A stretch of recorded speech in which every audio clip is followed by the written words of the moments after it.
बिस्मिल्लाहिर्रहमानिर्रहीम। तमाम तारीफ़ उस अल्लाह के लिए है जो तमाम आलमीन का रब है, और दुरूद व सलाम मोहम्मद व आले मोहम्मद पर। सलामुन अलैकुम नाज़रीन, मैं अली सरदार जाफ़री अपने खुसूसी programme one God one religion के साथ फिर हाजिर हुआ हूँ आपकी खिदमत में। पिछले एपिसोड में हमने जाना कि कुरान मजीद और गीता, इन दोनों में एक चीज़ सिमिलर नज़र आई, जहाँ पे अलग अलग इलाक़ों में, अलग अलग कम्युनिटीज़ में अलग अलग पैगंबर मैसेंजर्स भेजे गए, और कुरान मजीद में कुरान मजीद की तरह से दूसरी बुक्स को भी हमको अहमियत देना है, और ये हमारे लिए ज़रूरी है। आगाज़ करते हैं हम अपने तीसरे एपिसोड का अपने मेहमान के साथ, जनाब सैयद हैदर साहब। अस्सलाम वालेकुम।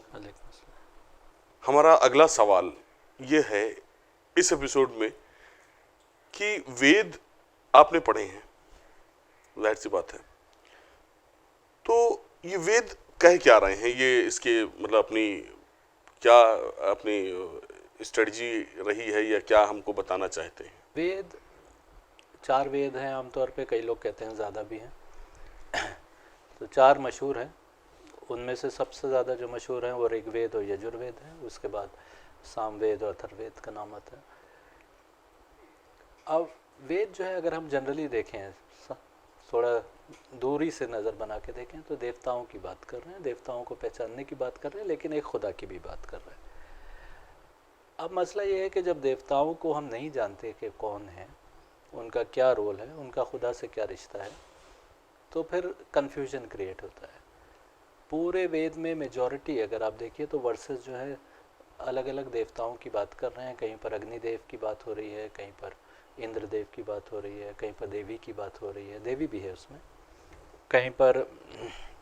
तो इस तरीके से जो देवताओं की बात हो रही है उसमें बहुत मुश्किल है कि समझ पाना। और ये असल में हुआ ये कि जब अंग्रेज़ कमेंटेटर्स, अंग्रेज़ यहाँ पर आए और उन्होंने यहाँ की किताबों को और ख़ास तौर पर वेद वगैरह को पढ़ के और उनका ट्रांसलेशंस करना शुरू किया, उसमें बहुत से लोग हैं, मैक्स मुलर हैं, ग्रिफिथ हैं, और लोग हैं कि जिन्होंने वेदों का कमेंट्री लिखी और ट्रांसलेशन किया। तो उनमें से ज़्यादातर का मकसद जो है वो वेदों को समझना नहीं था, बल्कि एक मिशनरी ज़ील से आए थे। वो अपने मज़हब को फ़ौक़ियत के तौर के ऊपर पेश करना चाहते थे, जैसे मुसलमानों ने बाद में, उससे पहले ये अपने मज़हब को फ़ौक़ियत बरतते हुए यहाँ के मज़हब को जो है बहुत ही हक़ारत की नज़र से देखना शुरू कर दिया था। तो अंग्रेज़ ये अटैक किया करते थे हिंदुओं पर। उनके जो राइटर्स थे कि ये तो किसी पुराने ज़माने में किन्हीं देवताओं की बात हो रही है जिनकी किसी पुराने अतीत में असुरों से लड़ाई हुई थी, और उनका आज से कोई रेलेवेंस नहीं है। अब उसके बाद हम देखते हैं कि ऋषि दयानंद सरस्वती, जो आर्य समाज के संस्थापक भी कहलाते हैं, उन्होंने जो वेद की कमेंट्री की, तो उन्होंने उसको पूरा पैटर्न को चेंज किया, और उन्होंने कहा नहीं, ये देवताओं की बात नहीं हो रही है, बल्कि ये सब जगह या तो खुदा की बात हो रही है, या कहीं पर आग की बात हो रही है, कहीं पर पानी की बात हो रही है। जहाँ पर अग्निदेव और वायुदेव की एक साथ बात हो रही थी, वहाँ पर उन्होंने कहा ये स्टीम की बात हो रही है। फिर उन्होंने ये साबित किया कि यहाँ पर स्टीम इंजन की बात हो रही है, यहाँ पर हवाई जहाज़ की बात हो रही है, यहाँ पर मैडम क्यूरी का जो रेडियम की जो खोज उन्होंने की थी उसकी बात हो रही है। हालांकि वो मेरे ख़्याल में ये साबित करने की कोशिश में बहुत हद से दूर चले गए, क्योंकि असल में देवता तो हैं। आज हर हिंदू मानता है, आज देवताओं को लेकर पूजा होती है, इंद्रदेव के नाम पर पूजा होती है, बार बार महाभारत और रामायण में देवताओं का जिक्र है, और किताबों में जिक्र है, गीता जिक्र कर रही है और बल्कि उनको एंडोर्स कर रही है। तो कहीं ना कहीं जो मसला हुआ वो ये कि हम उन देवताओं की हकीकत और हक़ान क्या उनकी नहीं पहचान पाए कि क्या वो कौन है, और उसकी वजह से इस तरीके की कमेंट्रीज हुई। अगर हम ऋग्वेद को देखें तो ऋग्वेद में करीब 10,522 वर्सेस हैं जो इस वक्त मौजूद हैं, और यजुर्वेद में 1984 वर्सेस हैं। यजुर्वेद बहुत छोटा है ऋग्वेद के मुकाबले। यजुर्वेद के बारे में पतंजलि कहते हैं कि उनके ज़माने में 101 कमेंट्रीज़ मौजूद थी यजुर्वेद की, और जिसमें से सिर्फ अब 6 बची रह गई हैं। यानी यजुर्वेद को लोगों ने 101 तरीके से इंटरप्रेट किया था, और उसमें से पतंजलि के दौर में हमें ये मालूम रहना चाहिए कि फिर बुद्धिज़्म का उसके बाद हिंदुस्तान में राइज हुआ और बुद्धिज़्म का ज़वाल हुआ, और एक बहुत लंबा पीरियड ऐसा था जिसमें हिंदुओं यहाँ तक के किताबों को भी ब्राह्मणों को अपनी छिपा के रखना पड़ा। और फिर 9वीं 10वीं सेंचुरी एडी में एक फिर से रिवाइवल का प्रोसेस शुरू हुआ, जिसमें इन किताबों को फिर से उनकी कमेंट्रीज़ लिखी गई। तो पतंजलि के दौर में 95 कमेंट्रीज़ वो ये कहते हैं कि वो नापेद थी, वो नहीं मिल रही थी, और 6 बची थी। तो कहीं ना कहीं उस दौर में या उसके बाद जो है, जो असल मानी थे, जो असल समझ थी हमारी देवताओं को लेकर, और इसी वजह से जो सनातन धर्म के बाद जब दोबारा से रिवाइवल हुआ तो वो सनातन धर्म जो है वो थोड़ा सा पीछे चला गया, और फिर जो है एक नया रूप में जो है फिर हिंदुइज्म जो है डेवलप हुआ। तो असल में वेद जो है ये रिवील्ड स्क्रिप्चर्स हैं, ये भी वैसे स्क्रिप्चर्स हैं जो राधा कृष्ण कहते हैं कि Vedas were composed by the seers when they were in a state of inspiration, और he who inspires them is God. ये डॉक्टर राधा कृष्ण ने लिखा है कि वो सीयर्स, वो ऋषि जो एक लेवल पर रूहानियत के पहुंच गए थे, उनको इंस्पिरेशन के तौर के ऊपर वेद जो है इलामी तौर के ऊपर उनके दिमाग में आए। इसी जगह श्वेताश्वतरा उपनिषद है, उसमें कहा गया है कि 2 वजह से वेद जो है, श्वेताश्वतरा के बारे में कहा जा रहा है कि he saw the truth owing to his power of contemplation and देव प्रसाद, कि वो तप प्रभाव, ये वर्ड यूज हुआ है, तप यानी इबादत, इताअत, एक लेवल पर तकवा, रूहानियत, उसकी वजह से, और देव प्रसाद, जब रूहानियत के एक लेवल पर पहुँचे तो देवताओं ने उनको प्रसाद के तौर के ऊपर वो सच्चाई जो है वो उनको वाज़े हो गई सच्चाई। तो देव प्रसाद के तौर पर हक भी दे रहे हैं, लेकिन देव कौन है हमें नहीं मालूम, है ना। तो इसी तरीके से आप मनुस्मृति में देखिए, मनुस्मृति कह रही है कि Veda is the source of all dharma, religion, morality, righteousness और गुड कंडक्ट, यानी सारा जो अच्छाई है और धर्म है और अच्छा आचरण है, उस सब का सोर्स जो है वेद है ना। लेकिन अगर हम यूँ जनरली देखें तो वेद जो है वो हमको ये सब कहते नहीं दिखाई दे रहे हैं। इनफैक्ट आज हम कंफ्यूज हो जाते हैं वेद को देखकर, क्योंकि वो हमारी इंटेलेक्ट को अपील करने की कैपेसिटी में जो ट्रांसलेशंस हैं वो नहीं है ना। जबकि महात्मा बुद्ध, जिनके बारे में कहा जाता है कि महात्मा बुद्ध ने एक अलग बुद्धिज़्म जो है उसके मौजूद हो गए, लेकिन असल में महात्मा बुद्ध जो है वो इसी वेद के मानने वालों में से पैदा हुए थे, और वो वेद को नेगेट नहीं कर रहे। वो भी सूत निपात में कह रहे हैं कि 292 में कि he who attains true knowledge of dharma और righteousness through the Veda attains a study position, he does not waver, कि जो उसके थ्रू वेद से जो सही नॉलेज ले लेता है वो कभी रास्ते से भटकता नहीं है। अब हमको देखना पड़ेगा अपनी स्टडी में कि वेद कौन है, वो सीधे रास्ते पे चलता है।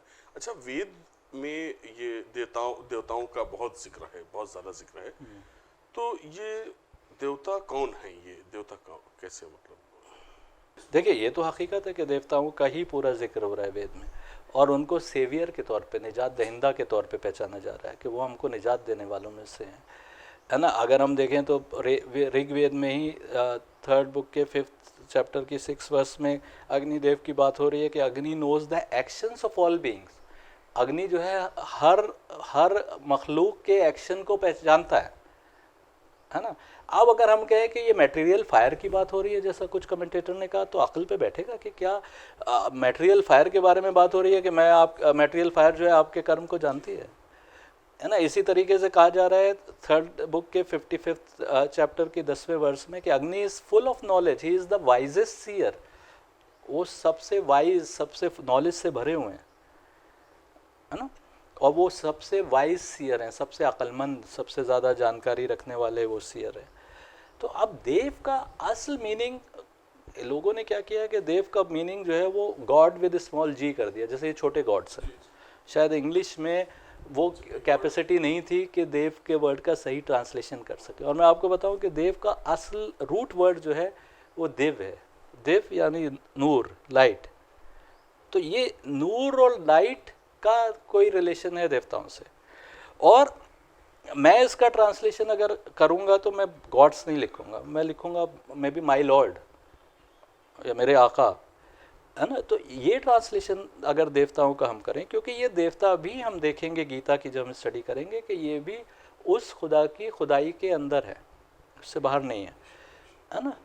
तो अब बार बार ही मैथोलॉजी में देवताओं का जिक्र है, यानी कई बार तो मैथोलॉजी में ऐसी ऐसी नेगेटिव चीज़ें आ गई हैं देवताओं के बारे में, जो इसीलिए मैं कह रहा हूँ हमको मैथोलॉजी को अलग करना पड़ेगा। मैथोलॉजी में उस वक्त के कमअक्ल लोगों ने जिस तरीके से इन चीज़ों को समझा वैसे बयान कर दिया, कहानियाँ गढ़ ली, कहानियों को आज तो पता नहीं क्या क्या मैथोलॉजी में जो है हमारे मौजूद है ना। तो अब आप ये नहीं कह सकते कि अग्नि जो है वो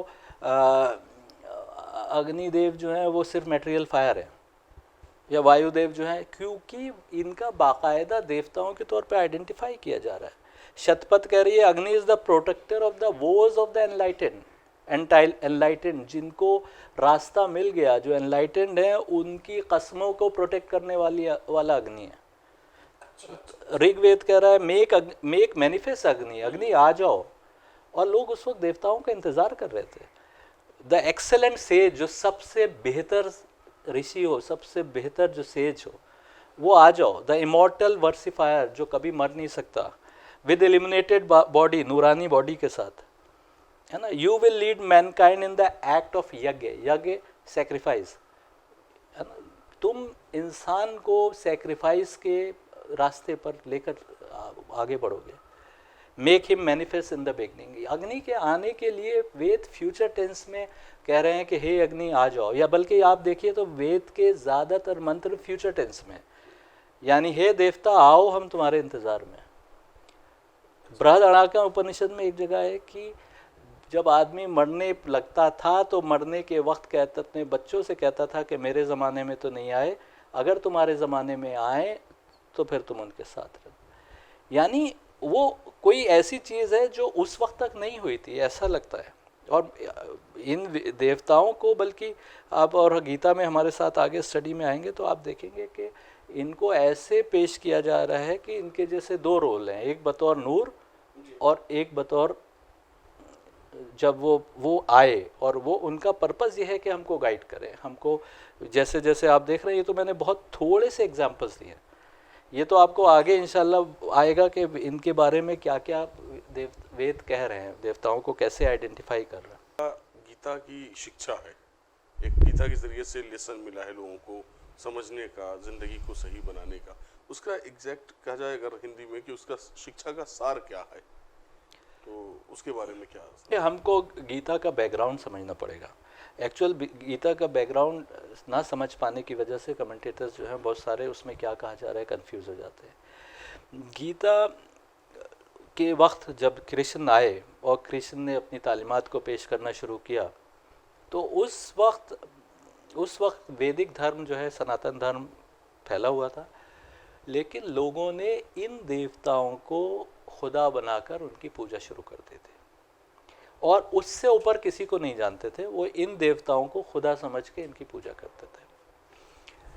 और मज़हब जो है दो ही तरीके से फॉलो हो रहा था, या तो इन देवताओं के आगे कुछ रस्में थी जिनको मंत्र पढ़ के, वैदिक मंत्र पढ़ के, कुछ आग के आगे अपना कुछ वो यज्ञ वगैरह का तरीका था। दूसरे एक तबका वो था कि जो शहर छोड़ के और बाहर जंगल में चला जाता था, और वो सोचता था कि यही सही तरीका है और हमको ये छोड़ना है।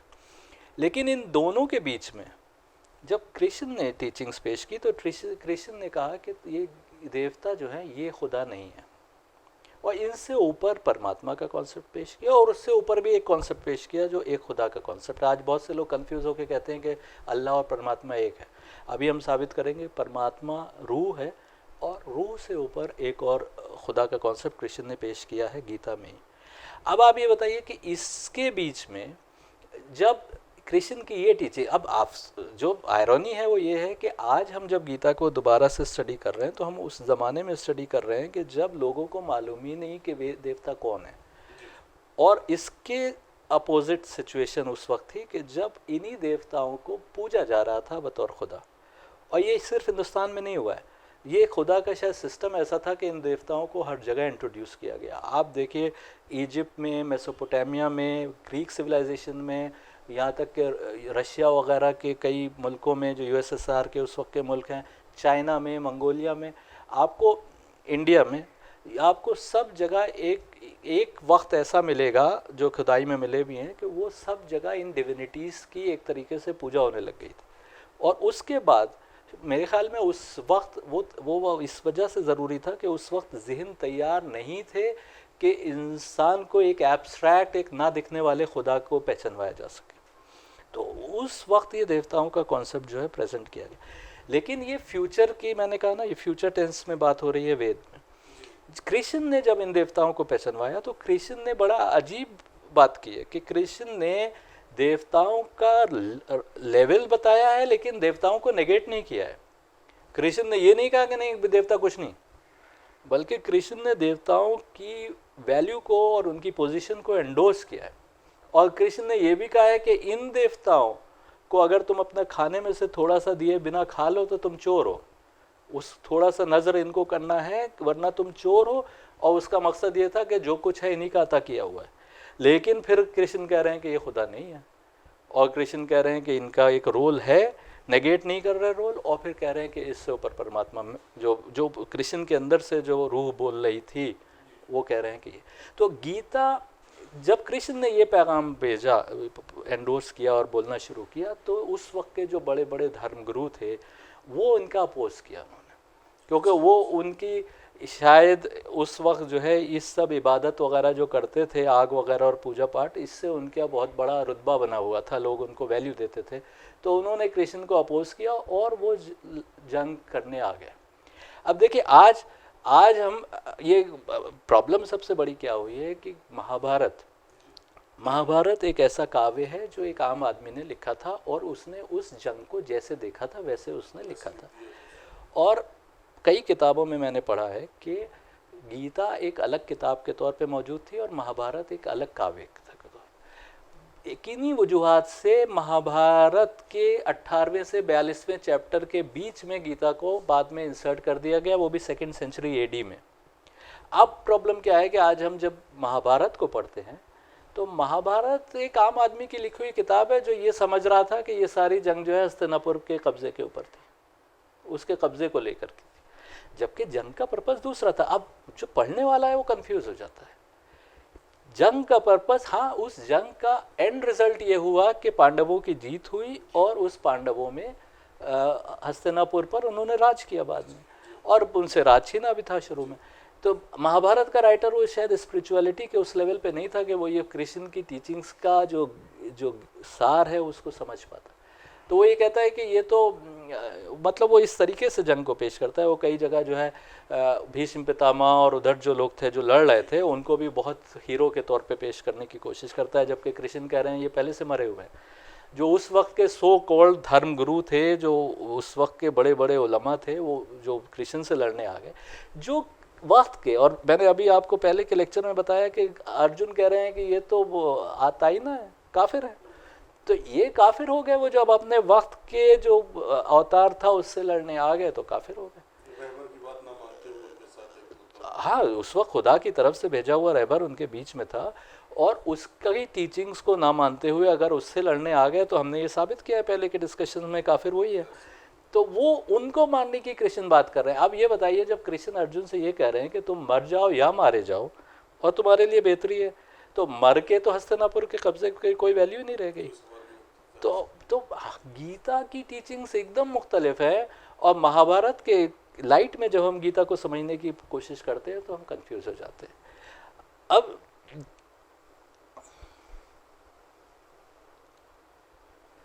और 18वें चैप्टर में 67वीं आयत में यहाँ तक गीता कहती है, this is never to be spoken about by you to one spiritually undisciplined और nor to one devoid of devotion, nor to one indisposed to listen, nor again to one who denies me. आपने अगर इधर देखा कि आपने कहा जाता है कि कुरान मजीद को बिना वज़ू के ना छुओ, या इस तरीके की अगर हमारे यहाँ है, तो वहाँ भी कहा जा रहा है कि गीता की टीचिंग्स को उसके सामने पेश नहीं करो कि जो स्पिरिचुअली जो है वो किसी नीचे स्तर पर है। है ना, जो टू वन अनडिसिप्लिन, जिसका कोई डिसिप्लिन नहीं है, not to one devoid of devotion, जो डिवोशन अल्लाह के आगे भक्ति में जो है पीछे है ना, और जो सुनने के काबिल नहीं है उसके आगे नहीं पेश करो गीता की टीचिंग्स को। He who gives this supreme secret to my devotee doing for me supreme devotion shall doubtless come to me, और ये जो सीक्रेट है गीता का, ये जो मेरे डिवोटी को किसी को देगा वो यकीनी तौर पर मेरे पास आएगा। Nor is there beside such a one among men anyone who is the highest performer of dear acts, nor shall there be for me another dearer on earth, दुनिया में मुझसे इससे ज़्यादा मेरे लिए डियर, मेरे लिए करीब, मेरे लिए अजीज़ और कोई नहीं होगा कि जो इस सीक्रेट को लोगों को बताएगा, है ना। And he who will study this dialogue of ours conducive to righteousness, ये डायलॉग की बात हो रही है, सार बताया जा रहा है कंड्यूसिव टू राइटियसनेस, यानी तुम्हारे अमलुस सालिहात, तुम्हारे सीधे रास्ते के ऊपर जो तुम चल रहे हो उस रास्ते का यही ये डायलॉग तुमको उसकी तरफ ले जाने की बात कर रहा है। I shall have been worship through the wisdom sacrifice, और अक्ल के रास्ते पे चलना, यानी गीता। अब एक और चीज़ जो मैं वाजे करता चलूँ, आज हम जिस योग को जानते हैं वो पतंजलि का योग है। पतंजलि ने बताया कि ये एक्सरसाइज करो, ये करो, जो एक मे बी बॉडी के और स्पिरिचुअलिटी के कुछ हद तक डेवलपमेंट के लिए कारगर या उस रास्ते पर चलने के लिए मददगार साबित हो।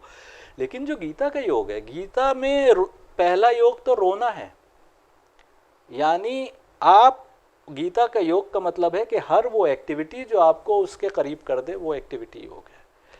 तो रोना भी योग है, कर्म भी योग है, अक्ल इस्तेमाल करके सही रास्ते पर आना ये भी योग है, विजडम, है ना।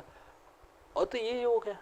तो हम आप देखिए कि आज हम मान लीजिए अगर योग से कोई भी मानी पहना है, एक फिजिकल एक्सरसाइज पहना का मानी में भी योग को लें, लेकिन उससे आगे बढ़ते हुए मेडिटेशन वो एक योग है। तो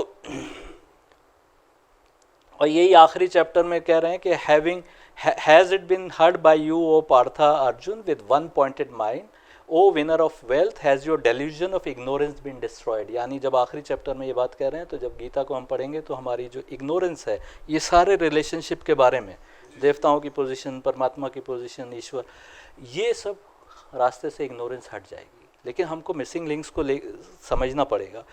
As I remember and remember even that most marvelous form of Hari, great is my astonishment, O King, and I rejoice over and over again। अब ये अर्जुन बात कर रहे हैं, और having known this, O Pandav, Arjun अब कृष्ण कह रहे हैं, 4th चैप्टर का 35 वर्स में कर रहा हूँ, You will not give way to delusion thus anymore, by this all beings without exception will be seen by you in the self and thus in me।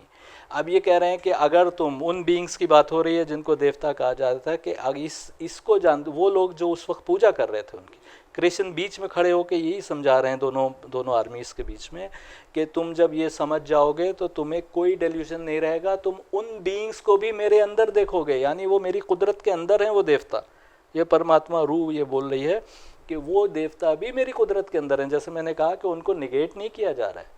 हाँ, कुछ और चीज़ों को कृष्ण ने उसकी बात ही नहीं की, जो लोग उस वक्त सरपेंट्स की भी बात हो रही है जो पूजा कर रहे थे, क्योंकि उन्होंने देवताओं की भी पूजा करने लग गए थे और चीज़ों की भी पूजा कर रहे थे, तो और चीज़ों को तो हटा दिया, लेकिन जिन चीज़ों को एंडोर्स करना था, यानी देवताओं के रोल को, उनको एंडोर्स कर रहे हैं और कह रहे हैं उनके मुँह से कृष्ण। अब एक ये भी सीक्रेट आगे आएगा कि आखिर कौन बोल रहा है कृष्ण के मुँह से, है ना। अब कृष्ण के मुँह से परमात्मा कहते हैं कि परमात्मा बात कर रहा था, उसकी वजह से आमतौर पे लोग जो है अवाम ये कहती है कि कृष्ण खुदा थे, है ना। लेकिन वो कृष्ण जो है वो वही परमात्मा राम के अंदर से भी बात कर रहा है। वही परमात्मा ये भी कह रहा है कि हम हर जगह पैगंबर आते हैं जिनके अंदर से बात होती है। तो यानी बहुतों को हम जानते भी नहीं है, तो वो सब खुदा थोड़ी हो गए। उनका रोल कृष्ण जो है डिफाइन करते चले जा रहे हैं हर चीज़ को। जैसा कि सर आपने अभी बताया कि गीता में कुछ राज हैं, तो वो राज क्या हैं अभी, मतलब किन किन चीज़ों पे भी इनके शाफात होने हैं अभी? मैं आखिरी चैप्टर में ख़ास तौर पे और 4th चैप्टर की भी मैंने आयत पेश करी कि जिसमें राज की बात हो रही है, और ये कह रहे हैं कि तुम्हारे इग्नोरेंस ख़त्म हो जाएगी और तुम जो है सही नॉलेज को जान जाओगे। ऐसे ही 18th चैप्टर के 64th जो वर्स है उसमें भी कहा जा रहा है, फिर से बता रहे हैं, बार बार रिट्रेट कर रहे हैं, बार बार दोहरा रहे हैं, अलग अलग तरीक़ों से बता रहे हैं वही एक राज। Listen again to my supreme word, the most secret of all, because you are greatly beloved of me, therefore I will tell you what is for your good. तुम्हारे लिए जो बेहतरी है वो सबसे बड़ा सीक्रेट वो है, वो मैं तुम्हें बताता हूँ. Become one in mind with me, be devoted to me, sacrifice to me, bow down to me, you shall come to me alone.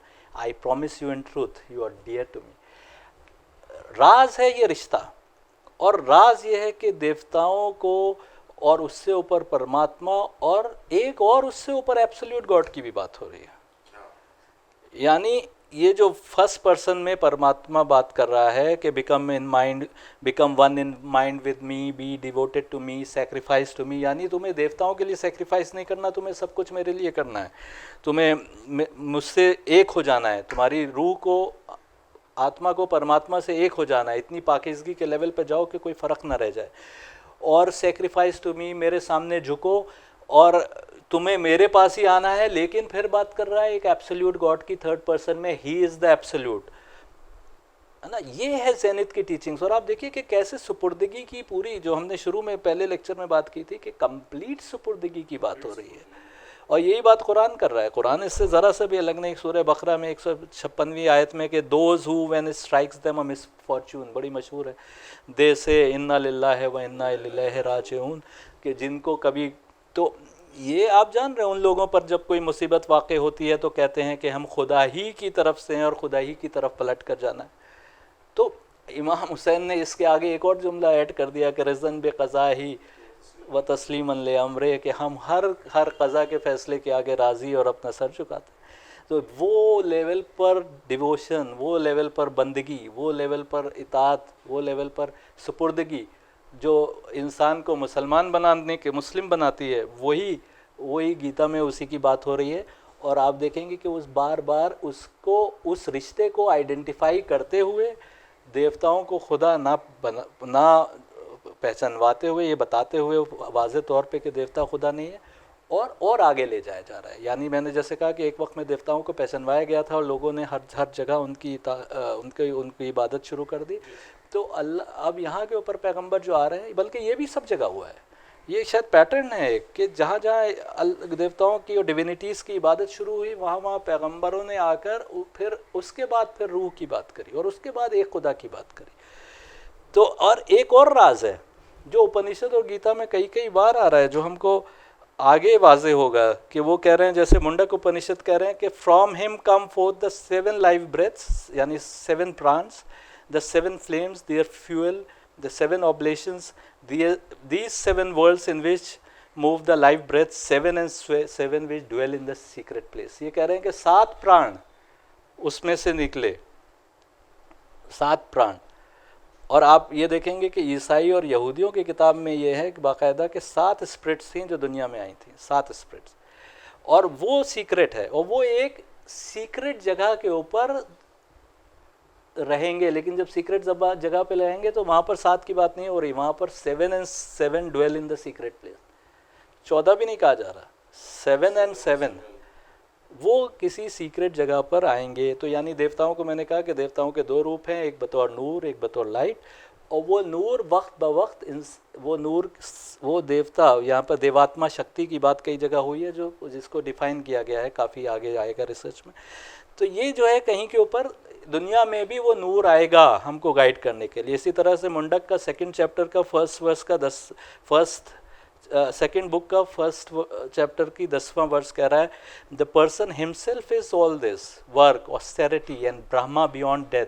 He knows that which is set in the secret place, he here on earth, O beloved, cuts asunder the knot of ignorance. यानी उसकी ignorance, उसकी जाहिलियत, उसकी कमअक्ली ख़त्म हो जाती है, जो यहाँ दुनिया में उस सीक्रेट जगह के ऊपर, he here on earth, that which is set in the secret place, he here on earth cuts asunder the knot. उसकी जाहिलियत और कमइल्मी ये ख़त्म हो जाती है, उसको रोशनी मिल जाती है, जो इस दुनिया में उस सीक्रेट प्लेस के ऊपर, जहाँ के ऊपर ये आएंगे, उसको पहचान लेता है. उसको ब्रह्मा जो है वो डेथ से आगे ले जाते हैं, यानी वो अमर हो जाता है. तो आप देखिए कि बार बार सीक्रेट की बात हो रही है, जो आपको वाज़े होता जाएगा जैसे आप पढ़ेंगे. इसी तरीके से प्लेटो ने कहा प्लेटो ने कहा कि we will wait for one, Plato भी जैसे किसी का इंतज़ार कर रहे थे, हम उसका इंतज़ार करेंगे। बी ही अ गॉड और एन इंस्पायर्ड मैन, वो खुदा भी हो सकता है और कोई इंस्पायर्ड मैन हो सकता है। To instruct us in religious duties and to take away the darkness from our eyes, जो जुल्मत को हमारी आंखों के आगे से दूर कर देगा। तो आप देखिए कि हर जगह उसी तरीके से किसी के मसीहाओं के आने की भी बात हो रही है। कुरान कह रहा है they have indeed belied the truth when it came to them, therefore very soon the tidings will come to them of what they mocked at. उन्होंने सच को जुटलाया, लेकिन एक वक्त की वो भी गारंटी ले रहा है कुरान कि जिस वक्त हक आ जाएगा और जिस चीज़ का वो मजाक उड़ाया करते थे वो उनके सामने वाजे हो जाएगी। तो जब हक आएगा कि इतना खुल कर आएगा, इतना साफ आएगा कि लोगों के पास फिर कोई रास्ता नहीं बचा रह जाएगा। We have our deeds and you have your deeds, Ashura कह रहा है 42वां चैप्टर 15वां verse, let there be no quarrel between us and you, God will bring us all together and to him is the ultimate return. अब ये कह रहा है कि हमारे लिए हमारा अमल, तुम्हारे लिए तुम्हारा अमल, हमें आपस में लड़ने झगड़ने की ज़रूरत नहीं है। Let there be no quarrel between us and you, Quran कह रहा है हमारे तुम्हारे बीच में कोई झगड़ा नहीं, तुम जो कर रहे हो तुम करो, हम जो कर रहे हैं हमें करने दो।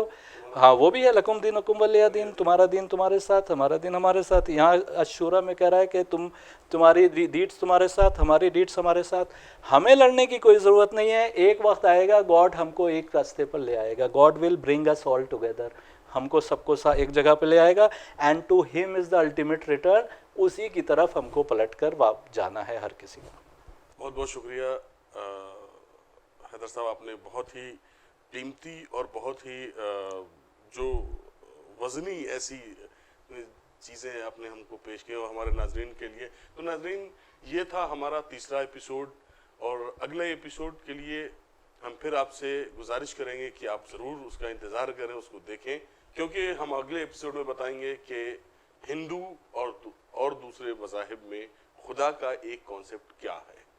बहरहाल इजाज़त दीजिए, बहुत बहुत शुक्रिया, खुदा हाफिज़।